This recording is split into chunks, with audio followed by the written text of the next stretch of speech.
चालू नहीं हुई। आपको कैसे, आपको क्यों ऐसा महसूस हो रहा है कि रिकॉर्डिंग नहीं हो रहा है? अभी चालू हो गई। वो सर मैडम ने अभी चालू हुआ? अच्छा चलो देखो यहाँ पर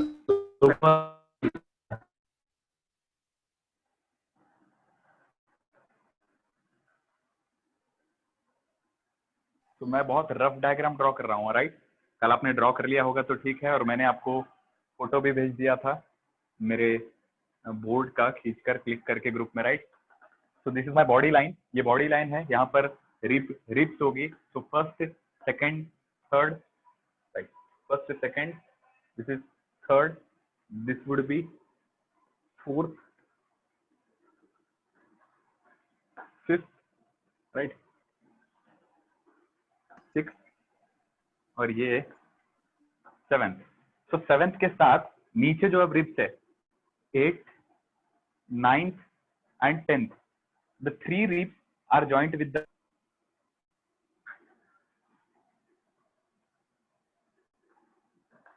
चलो, तो इसके बीच में क्या रहता है? कार्टिलेज रहता है हर बोन के और स्टेरनम के बीच में, आपको मैं समझा चुका हूँ। और उसका नाम क्या है? कोस्टल कार्टिलेज उसका नाम है, क्योंकि कोस्टल ये जो शब्द है ये रिब्स के लिए इस्तेमाल किया जाता है, ठीक है? कोस्टल ये शब्द रिब्स के लिए इस्तेमाल किया जाता है। तो रिब्स की कार्टिलेज का नाम क्या होगा फिर? Costal cartilage, very simple. So what are the true ribs? From 1st to 7th they are called as true rib.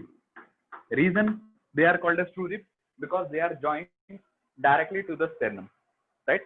आज हम हर किसी का सेकंड नेम भी पढ़ेंगे, ठीक है? लॉजिकल है, ज्यादा डिफिकल्ट नहीं है। ट्रू नेम का सेकंड कुछ नेम होगा। पहले हम पूरा देख लेते हैं कि हर एक रिब किस प्रकार से जॉइंट है। तो यहाँ हमको 12 रिब्स देखना है, हम 7th रिब तक पहुंच चुके हैं।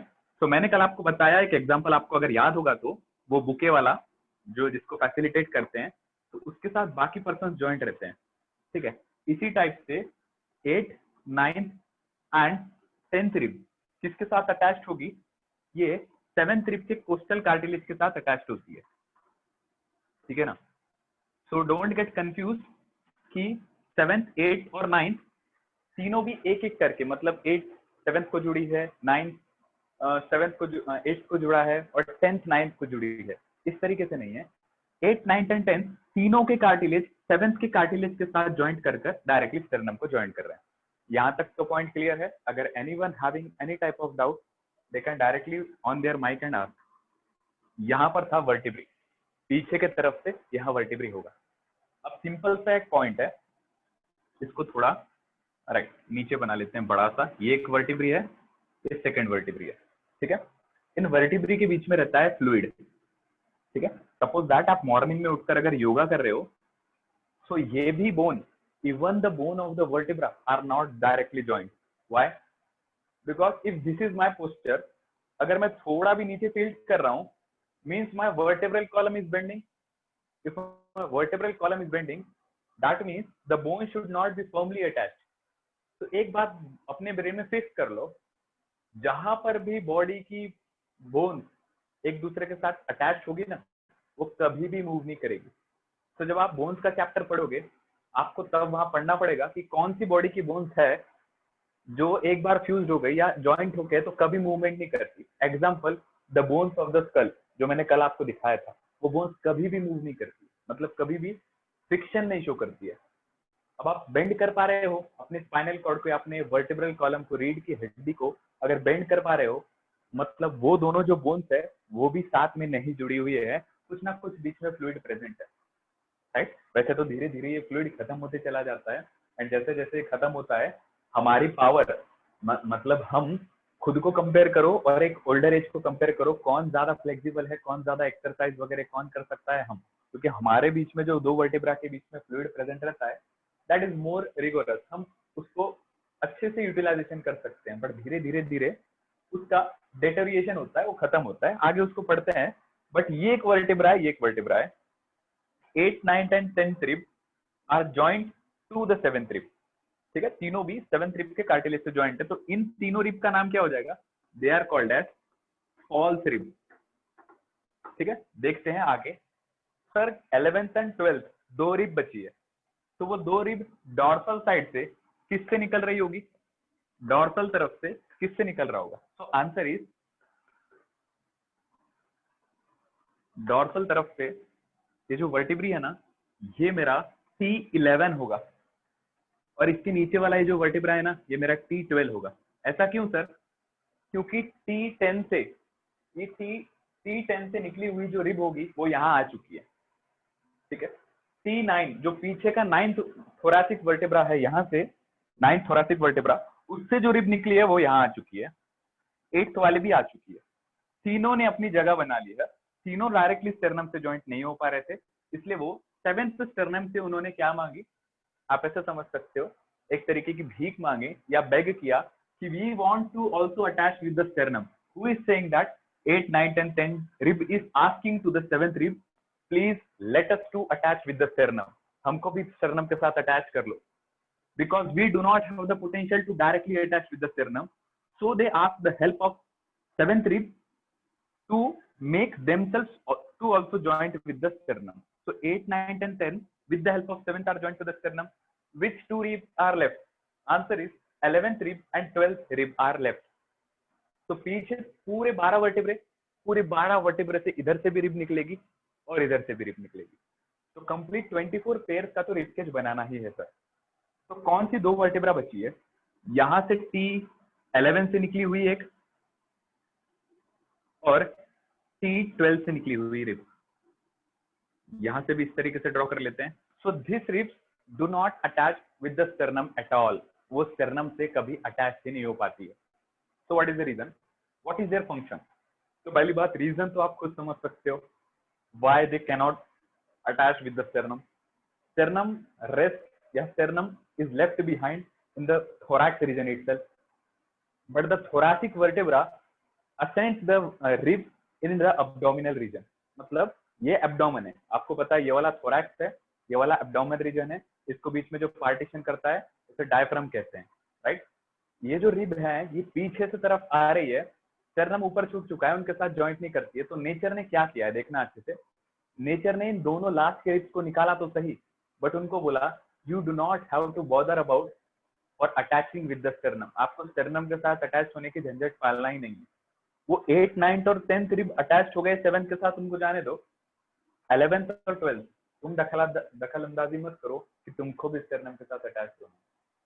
तो उन्होंने क्या किया फिर, दे जस्ट पीछे से तो निकलते हैं बट यहीं आकर रुक जाते हैं। तो what is their function, they support the two kidneys present on your dorsal side, kidney is not present on your ventral side, kidney is basically present in this side, dorsal side. तो पीछे तरफ जो vertebra दो आ रहे हैं, दो vertebra से दो रिब्स निकल के आ रहे हैं, उस सामने तरफ मतलब यहाँ तक कुछ किडनी को सपोर्ट करने के लिए रहते हैं। So they are not attached with the sternum, right. So वो फ्लोट कर रहे हैं, वहां पर फ्लोट कर रहे हैं मतलब वहां पर जस्ट प्रेजेंट है, सामने तरफ किसी के साथ अटैच नहीं हो रहे हैं। So they two rib which arise from the dorsal side, I repeat it again, ये आप वेंट्रल साइड देख रहे हो, ये जो मैंने अलग कलर से ड्रॉ किया है ना, ये पीछे वाला डॉर्सल साइड के सिर्फ दो वर्टेब्रा मैंने दिखाया है। अब मेरे लिए 3D डायग्राम दिखाना यहाँ पर पॉसिबल नहीं हो सकता है, इसलिए सामने का स्टर्नम देख लिया आपने, बस पीछे के दो वर्टेब्रा ड्रॉ किए हैं मैंने। उस पीछे के दो वर्टेब्रा से ये निकली मेरी 11th रिब और ये 12th rib, 11th rib end 12th rib, they come from the thoracic T11 and T12, but they do not attach either with the sternum or either with the 8, 9 and 10. तो अगर हम visualisation करें तो ये वाली rib कुछ यहाँ से निकलकर यहाँ तक ही आ पाएगी। ये जो T11 से निकली हुई रिब है ना, thoracic 11 vertebra and thoracic 12 vertebra से जो रिब निकली है वो यहाँ से आके बस यहाँ तक पीछे तरफ रहेगी, means it will come from back side, बस यहीं तक। कौन सी, 12th वाली यहाँ तक, 11th वाली थोड़ी ऊपर, 10th वाली देखो तो 10th वाली पीछे से तो आएगी, वो किसके साथ अटैच हो जाएगी, 7th के साथ, 9th वाली भी आएगी 7th के साथ, 8th वाली भी, तीनों अटैच हो जाएंगे। So this two ribs which do not attach are called as floating ribs. Floating ribs क्यों, वो फ्लोट कर रही है। फ्लोट का मतलब पता है ना आपको, फ्लोट करना, लाइक स्विम करना, स्विम नहीं बोल सकता हूँ, वाटर के सरफेस पर कोई चीज अगर तैर रही है, जा रही है वाटर के फ्लो के साथ, तो उसको फ्लोटिंग रिब कह सकता हूं मैं, या सॉरी फ्लोटिंग चीज कह सकता हूँ। ठीक उसी तरीके से ये जो दो रिब है, इस सामने तरफ किसी के साथ अटैच नहीं होती है, पीछे से निकलती तो है। यू कैन योरसेल्फ फाइंड, जिसका पेट एकदम हड्डी जैसा है वो ऑब्जर्व कर सकता है। पूरा स्टमक अंदर लेने के बाद आप यहाँ ऑब्जर्व कर सकते हो कि ये आपकी 10th रिब आ चुकी है।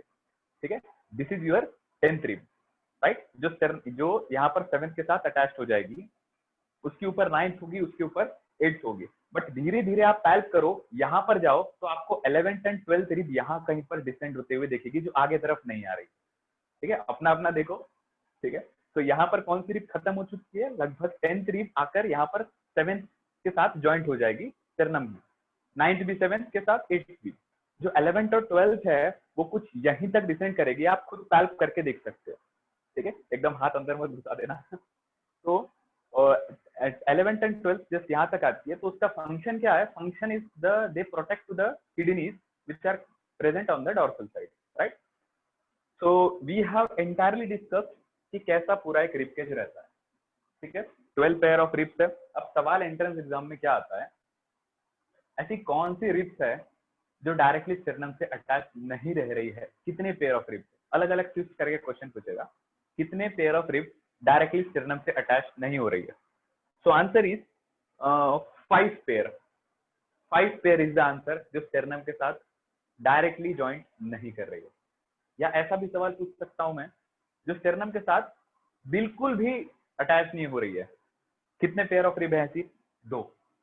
एक ये पेयर जो सामने तरफ किसी से ज्वाइंट नहीं करती है, और एक उसके नीचे वाली पेयर पीछे से तो निकलती है और सामने तरफ भी किसी के साथ ज्वाइंट नहीं करेगी।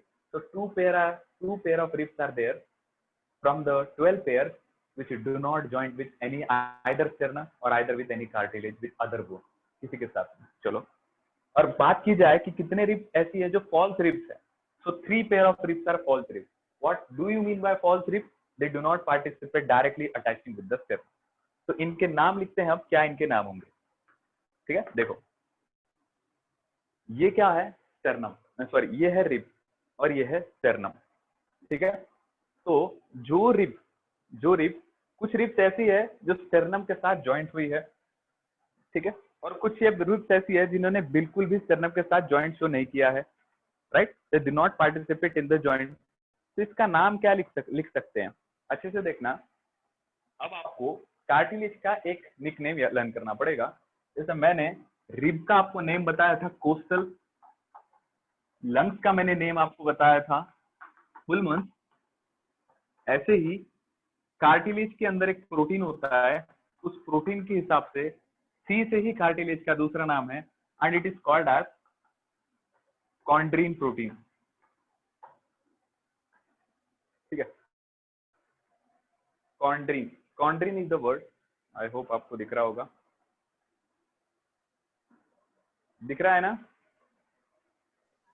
Yes sir. चलो सही है।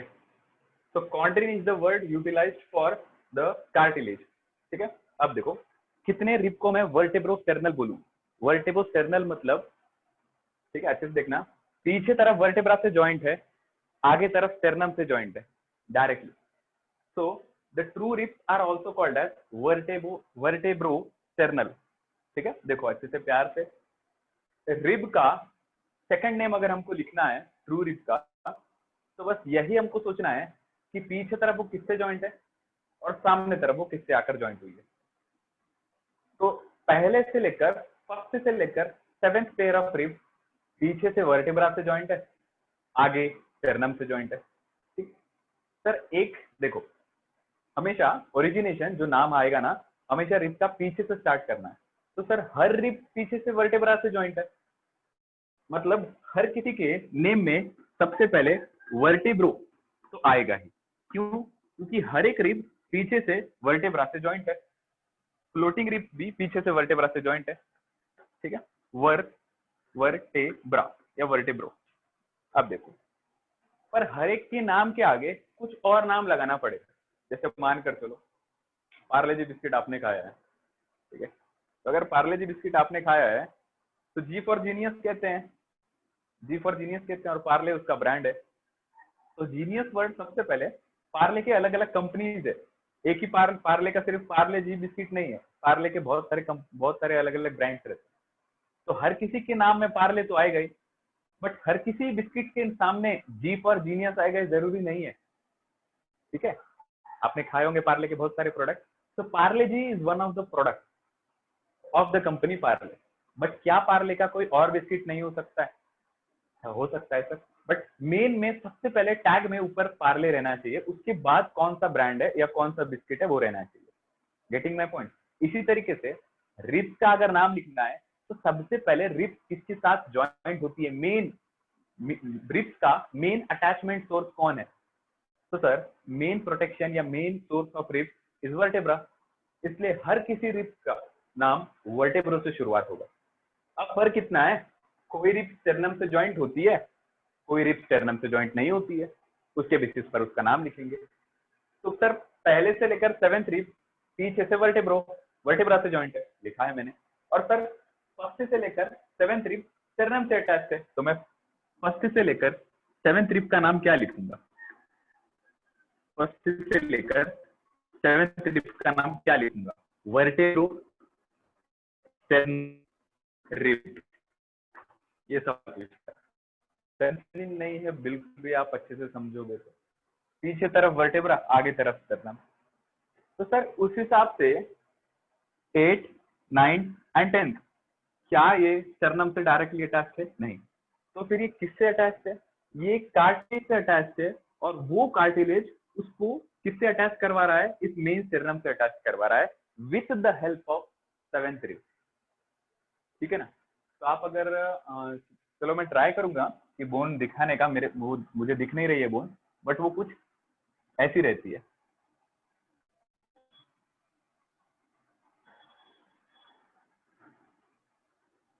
ठीक है, 8, 9, 10, 7। तो 8, 9, 10 स्टेरनम से डायरेक्टली अटैच है? नहीं। तो सर 8, 9 और 10 जो फॉल्स रिब्स कहलाती है, 8, 9 एंड 10th रिब जो फॉल्स रिब्स कहलाती है, उनके नाम में पीछे तरफ से तो वर्टेब्रा से जॉइंट है, लेकिन सामने तरफ स्टेरनम से जॉइंट नहीं है। तो सर सामने तरफ किससे जॉइंट है? कार्टिलेज से। डायरेक्टली स्टेरनम से अटैच है? नहीं। ये सब अटैच है स्टेरनम से, इसलिए पीछे तरफ वर्टेब्रा, सामने तरफ स्टेरनल। लेकिन 8, 9, 10 अटैच नहीं है, पीछे से तो वर्टेब्रा है, लेकिन सामने से किससे अटैच है? तो द आंसर इज कार्टिलेज से अटैच है। What is the second name of cartilage? Chondrin. ठीक है, लर्न करना पड़ेगा, कोई लॉजिक साइंस नहीं है उसके लिए मेरे पास, हर एक के नाम आते जाएंगे। मैंने कार्डियक का भी बता चुका हूँ, कार्डियक किससे कहते हैं। तो कार्टिलेज की शब्द आएगा कॉन्ड्रिन। तो मैं क्या लिखूं? 8, 9, 10, 10 3 बार कॉल्ड एज, पीछे तरफ से वर्टेब्रा लेकिन सामने तरफ कार्टिलेज, मतलब कॉन्ड्रो। वर्टेब्रो कॉन्ड्रल रिब्स कह सकता हूं मैं, पीछे तरफ वर्टेब्रा, सामने तरफ से कार्टिलेज। तो सर उस हिसाब से 11th and 10th rib, 11th and 12th rib, 11th and 12th rib का तो सामने तरफ कोई है ही नहीं अटैचमेंट के लिए, उसकी जिंदगी तो अधूरी छूट चुकी है। उसकी पीछे तरफ पापा है, लेकिन सामने तरफ कोई उसको सपोर्ट करने के लिए नहीं है। Getting my point? The 11th and 12th rib उसकी जिंदगी सुनी हो चुकी है, क्योंकि पीछे तरफ से 2 वर्टेब्रा उसको सपोर्ट कर रहे हैं, बेचारा सामने तरफ उसको कोई सहारा नहीं दिया, कोई उसका हाथ नहीं पकड़ा। एक बार 8, 9, 10 का तो पकड़ लिया था, बट 11, 12 का तो कोई नहीं पकड़ रहा है। तो सर इसका अटैचमेंट कौन सा होगा? Rib vertebro, you are correct, they are called as vertebral rib. Vertebral rib क्यों वर्टेब्रल रिब कहा जाता है? देखो एक बात समझ लो, अगर किसी बिस्किट में पार्ले कंपनी ने क्रीम डाली है, तो मैं पार्ले के साथ लगा सकता हूँ पार्ले क्रीम, क्योंकि क्रीम डली हुई है उसमें। अगर कोई बिस्किट में एनी सोर सब्सटेंस और एनी कोई खट्टा बिस्किट है, लाइक जो भी बिस्किट है मुझे नहीं पता है, बट मानकर चलो जो 50-50, आई होप वो पार्ले का नहीं है, बट अगर वो क्रिस्पी बिस्किट है तो मैं पार्ले के आगे, अगर मानकर चलो पार्ले बिस्किट में क्रीम लगा है, तो मैं पार्ले के साथ क्रीम इंक्लूड करूंगा। ठीक है, अगर वो क्रिस्पी है तो मैं पार्ले के साथ क्रिस्पी इंक्लूड करूंगा, बट अगर उसमें कुछ भी नहीं इंक्लूड किया है तो मैं पार्ले शब्द तो कभी छोड़ूंगा ही नहीं ना। तो अगर आपको कोई कहे कि मुझे पार्ले का बिस्किट दो, अगर आपने उसके सामने कुछ भी इंक्लूड नहीं किया, तो ये मत समझना कि बाकी बिस्किट पार्ले के बने हुए नहीं है। सभी में वर्टेब्रा है, अच्छे से देख लो, वर्टेब्रो, वर्टेब्रो, वर्टेब्रल रिब। तो if question arises, tell me the vertebral rib, आपके दिमाग में सवाल आएगा वर्टेब्रल रिब मतलब वर्टेब्रा से ज्वाइंट हुए रिब। सर वर्टेब्रा से तो पीछे तरफ से हर कोई ज्वाइंट है।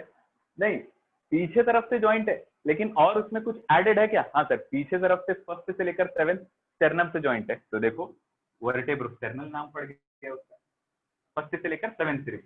8, 9, 10 स्टर्नम से अटैच हो पाए? नहीं, कार्टिलेज की मदद से अटैच हो जाए। ठीक है, तो किसी किसी का माइंड में शायद क्वेश्चन आ रहा होगा, सर फर्स्ट वाला रिब भी तो स्टर्नम के साथ कार्टिलेज से ज्वाइंट है ना, सेकंड, थर्ड, फोर्थ भी तो स्टर्नम के साथ कार्टिलेज से ज्वाइंट है ना, तो फर्स्ट से लेकर 7th तक वर्टेब्रो स्टर्नल क्यों का? वर्टेब्रो, कॉन्ड्रल, फिर स्टर्नल से हो ना, मतलब पीछे तरफ से रिब वर्टेब्रा से ज्वाइंट है, सामने तरफ फिर कार्टिलेज और फिर स्टर्नम को। नहीं, हमको उसको स्पेसिफाई करना है, कंफ्यूज नहीं करना है। मतलब पढ़ने वाले व्यक्ति को समझ में तो आना चाहिए कि रिब्स का अटैचमेंट कैसा है। आपके रास्ते में आप देखो, सिंपल एक थॉट है, अगर आप अपने घर से निकल रहे हो और अगर आपने ट्रेन की जर्नी कर रहे हो और अपने गेस्ट किसी मेहमान के यहाँ जा रहे हो, रास्ते में आपने ऑटो जरूर पकड़ा होगा उसके घर पहुंचने के लिए। बट अगर कोई उसको पूछेगा कैसे आए हो, वो क्या बोलेगा? We are train. वो ये थोड़ी बोलेगा ऑटो से आया हूँ। तो सामने वाला कंफ्यूज है, ऑटो से आया इतने दूर तक? नहीं, वो ट्रेन से बोलेगा। गेटिंग? उसी तरीके से ये रिब्स को पूछो तो किससे अटैच हो, वो ये थोड़ी बोलेगा कार्टिलेज से। उसके पास इतना बड़ा मेन बॉस है, उसके साथ कनेक्टेड है स्टर्नम, इसलिए उसका नाम वर्टेब्रो स्टर्नल है। Do not get confuse, cartilage तो एक सपोर्टिंग स्ट्रक्चर है। बट 8, 9, 10 के लिए तो जीने का सहारा कार्टिलेज, क्योंकि उसको कोई अटैचमेंट नहीं दे रहा था। 7th रिब से तो अटैच होगा ही नहीं कभी भी। ठीक है, 7th रिब के कार्टिलेज से वो ज्वाइंट हो जा रहा था यहाँ पर। तो 8, 9, 10 पीछे तरफ वर्टेब्रा, सामने तरफ कार्टिलेज, और कार्टिलेज का नाम है कॉन्ड्रीन। बेसिकली कॉन्ड्रीन एक प्रोटीन रहता है उसकी, जिसकी वजह से कार्टिलेज को कॉन्ड्रीन कहते हैं या कॉन्ड्रो कहते हैं, राइट। तो कार्टिलेज में कॉन्ड्रीन रहता है, इसलिए वर्टेब्रो कॉन्ड्रल। मतलब 8, 9, 10 पीछे से वर्टेब्रा, आगे तरफ cartilage, and finally 11th and 12th पीछे तरफ वर्टेब्रा, आगे तरफ कुछ भी नहीं। So only vertebral rib. Is your topic clear? मैं आगे बढ़ूं? हाँ सर। किसी को कोणाला ही डाउट नाही ना? नहीं सर। चलो देखो, तो अब पढ़ते हैं वो कॉन्सेप्ट कि अगर किसी पर्सन ने, जैसे बॉक्सिंग खेलते हैं, बॉक्सिंग, तो बॉक्सिंग में क्या होता है, सामने वाला पर्सन हिट करता है, ठीक है, तो question arises, sir when the boxing is played why do not the lungs gate damage? Lungs damage क्यों नहीं हो जाती है? या हम बचपन से कितने बार खेलते खेलते कूदते गिरते आए हैं, लेकिन कभी ऐसा नहीं हुआ कि हमको सांस लेने में दिक्कत हो या हमारा लंग्स काम करना बंद कर दिया हो। कुछ ना कुछ तो लॉजिकल रीजन होगा कि someone is there to support the lungs, right. तो उसी को पढ़ते हैं, ऐसी क्या चीज है जो लंग्स को प्रेशर बनाए रख रही है कि कितना भी प्रेशर आए तुमको झेलना है। ठीक है, देखो, तो first statement is lungs is attached with the rib cage। अब रिब केज में मसल्स आती है, ठीक है। एक काम करो, छोटा सा हाँ सर। यस। एक छोटा सा काम करो, देखो छोटा सा काम, ये जो 2 रिब्स है ना, इन 2 रिब्स के बीच में इस तरीके से लाइनिंग खींच लो। फिर नीचे और एक रिब आपने ड्रॉ की होगी, उसके बीच में ऐसे लाइनिंग खींच लो, ठीक है। और ऊपर और एक रिब होगी, उसके बीच में एक लाइनिंग खींच लो। सर लाइनिंग क्यों चाहिए? तो वही कॉन्सेप्ट, बोन के साथ जुड़ी हुई मसल्स का नाम क्या होता है, कोई बताएगा मुझे? सर क्वेश्चन रिपीट कीजिए। बोन्स के साथ जुड़ी हुई मसल्स का नाम?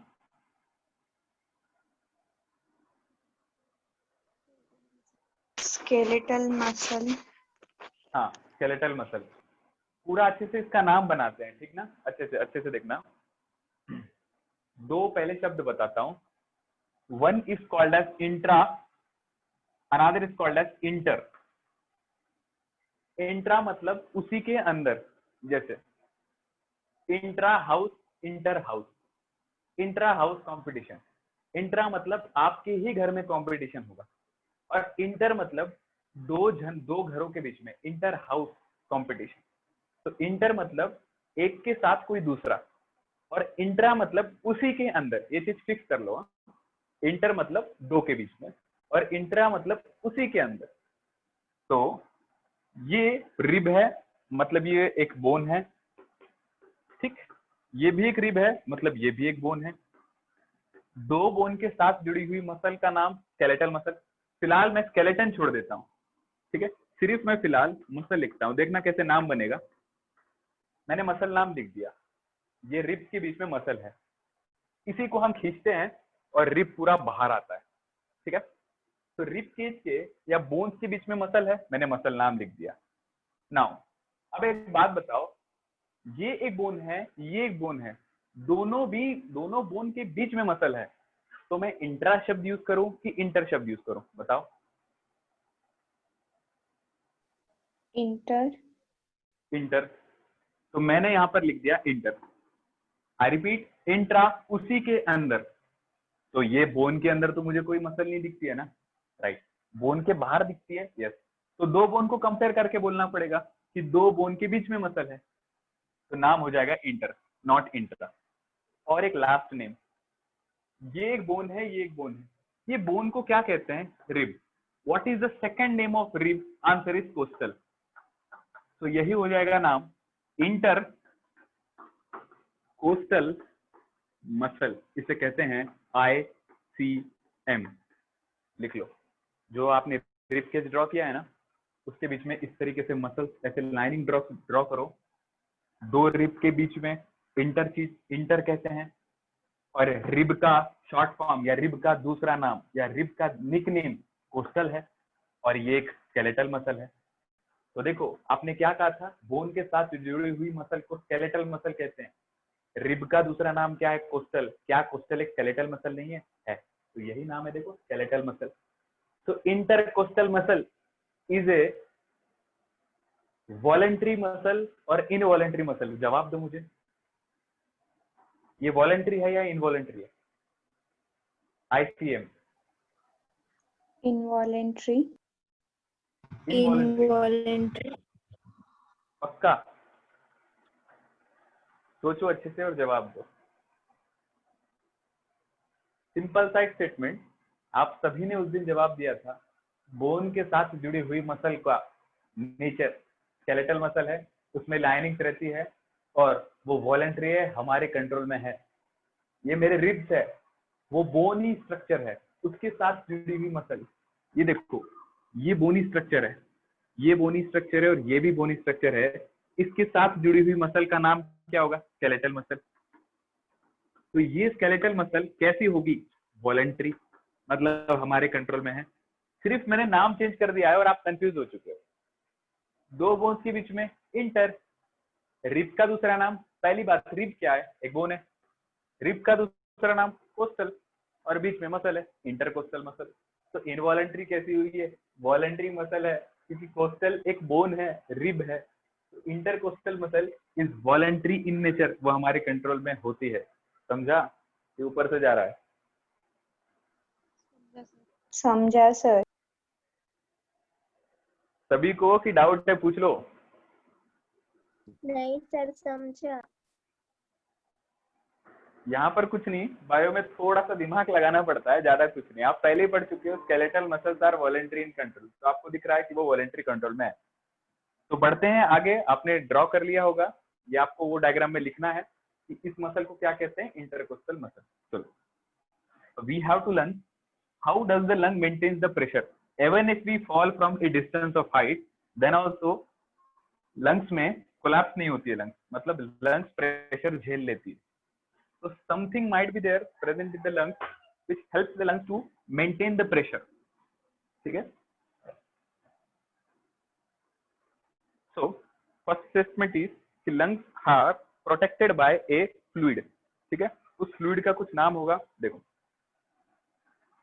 तो ये एक लंग है and this is second lung. Lung के बाहर एक प्रोटेक्टिव कवरिंग रहती है डबल लेयर की,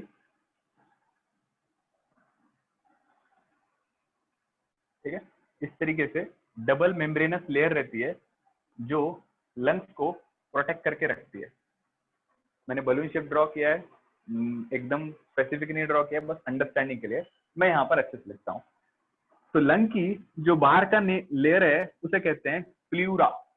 जैसे लंग्स का नाम पुल्मोन्स था, इसी तरीके से लंग्स के बाहर जो मेम्ब्रेन रहती है जो उसको प्रोटेक्ट करके रखती है उसे कहते हैं प्ल्यूरा, ठीक है। अब एक चीज बहुत अच्छे से, ये तो मैं बता चुका हूँ, जो बाहर चीज रहती है उसे एपी कहते हैं, एपी या एक्टो, और जो चीज अंदर रहेगी उसको एंडो कहते हैं, ठीक है ना। एपीथीलियम बाहर रहता है। उसी तरीके से हर एक ऑर्गन में जो बाहर तरफ वाली लेयर रहेगी, इंग्लिश का एक शब्द है पेरिफेरल, पेरिफेरल बाहर तरफ। If the teacher slaps you and say go and start at the periphery of the class, तो आप क्या समझोगे? टीचर ने ये कहा है थप्पड़ मारने के बाद जाओ जाकर क्लास के सबसे एंड में खड़े हो जाओ, सबसे बाहर खड़े हो जाओ। तो periphery is the word which denotes in English at the end, बाहर जाओ, पेरिफेरी।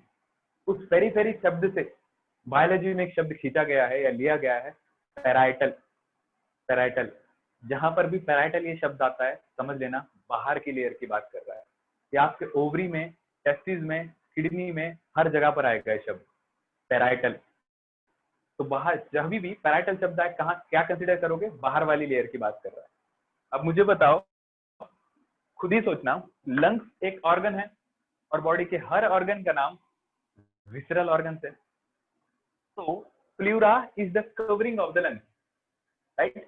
एक प्ल्यूरा कौन सी होगी? बाहर की। तो मैं उसको क्या लिखूंगा? आउटर प्ल्यूरा या आउटर कवरिंग। तो उस आउटर में बाहर तरफ जो रहेगी, तो जो भी चीज बाहर रहती है उसको पैराइटल कहते हैं। तो इसका नाम क्या हो जाएगा?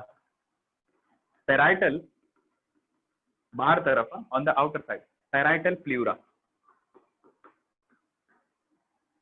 ठीक। जो अंदर तरफ होगी सर उसका क्या नाम होगा? अब इतनी तो दिमाग की घंटी बज चुकी होगी कि उसका नाम इनर प्ल्यूरा तो होने नहीं वाला।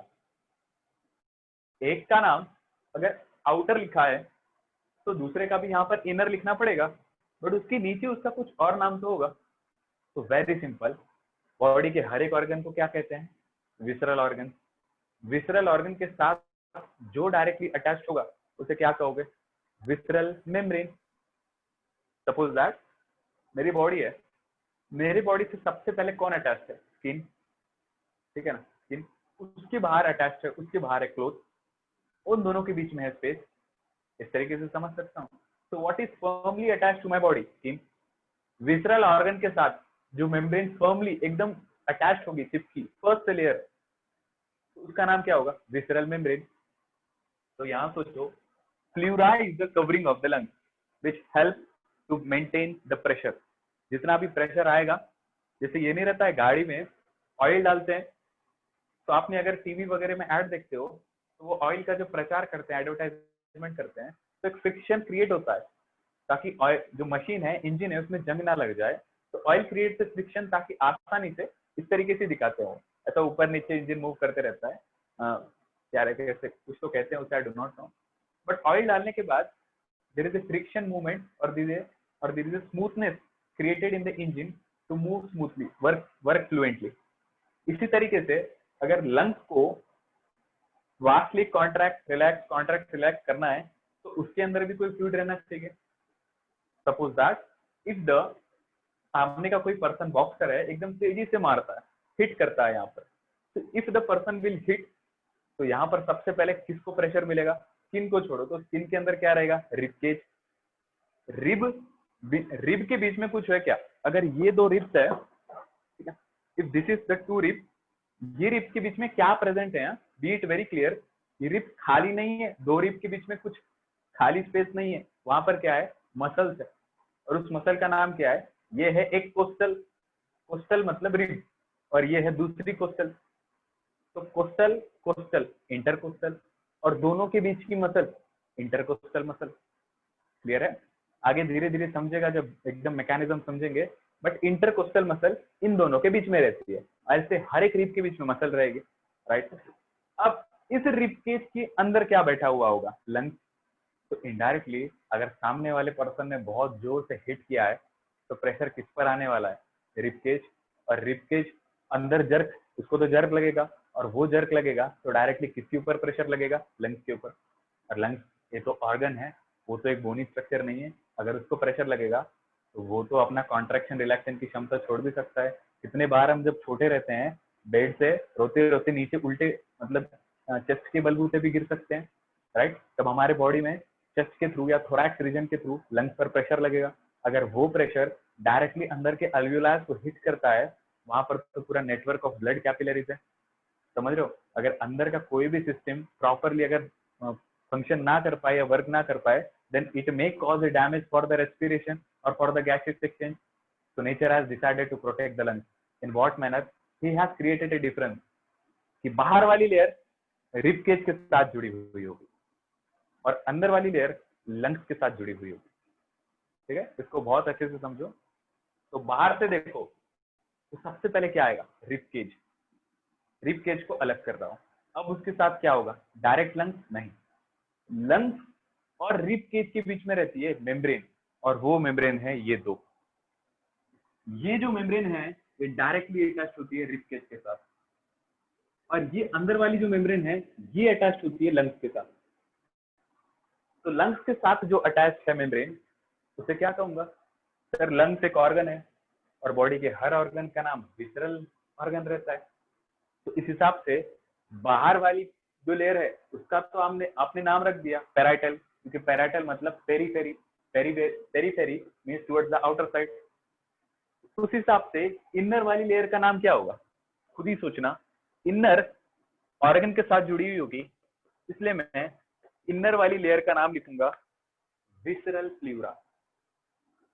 Visceral, visceral pleura. Why the word visceral pleura? Pleura means membrane, lungs की मेम्ब्रेन, और विसरल मतलब बॉडी का ऑर्गन। तो लंग नाम के ऑर्गन के साथ जो लेयर जुड़ी